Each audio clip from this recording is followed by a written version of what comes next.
We live in an era defined by the map.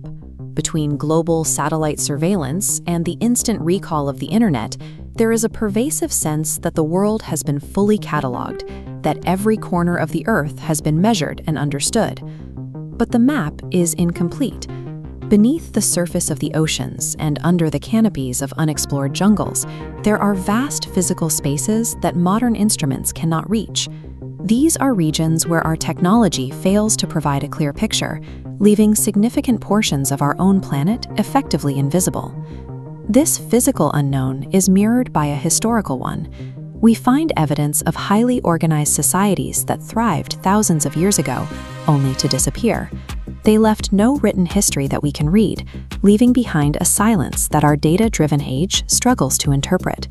The primary evidence of their existence is found in the stone itself. In these ruins, we see massive blocks engineered with a degree of precision that suggests a mastery of physics and logistics we cannot easily explain. The stones are cut and placed with such accuracy that they challenge our current understanding of what ancient tools were capable of achieving. These structures exist as outliers in the record of human progress. They demonstrate a technical capability that doesn't fit neatly into the linear story we tell about the development of science and engineering. The mystery shifts when we move away from the massive scale of the walls to examine the smaller details preserved on the surface. These marks suggest an attempt to record information that we cannot no longer access. Carved into the rock are dense patterns of symbols. Their variety suggests a complex system of communication. The placement is what complicates research. These specific patterns do not align with known mathematical models or migratory paths, appearing where they effectively shouldn't exist. Because we cannot translate these symbols, they create a divide in how we interpret the past. We are left to weigh the intent behind messages, clearly built to last for millennia. One perspective suggests these markings were left as recorded observations, perhaps mathematical constants or astronomical cycles, intended to pass knowledge forward to whoever eventually possessed the tools to recognize the patterns. A different interpretation views these ruins as monuments to crisis. They may represent a final, desperate attempt to document a societal collapse that the carvers were unable to stop, serving as a permanent record of what went wrong. Without a way to decode these messages, we are forced to speculate. We are left looking at the physical remains of an advanced people, unsure if their work was meant to be a guide for the future or a record of a failure we are prone to repeat. This disconnect between our knowledge and the physical evidence is global. In remote, arid deserts, we find massive geometric lines etched into the earth that stretch for miles across the landscape. These patterns represent a specific engineering challenge. Their proportions are only coherent when viewed from a high altitude.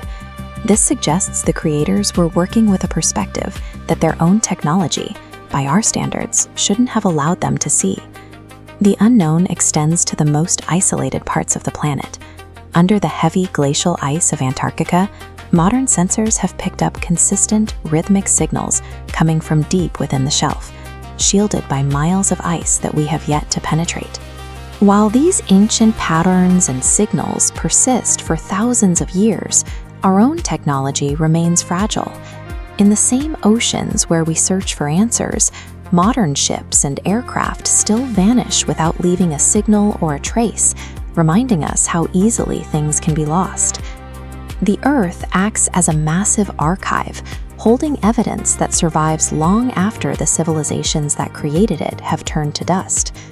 We often look to the deep sea or the distant stars to find the missing pieces of our history. But the persistence of these mysteries suggests that the most significant unknown isn't a physical location.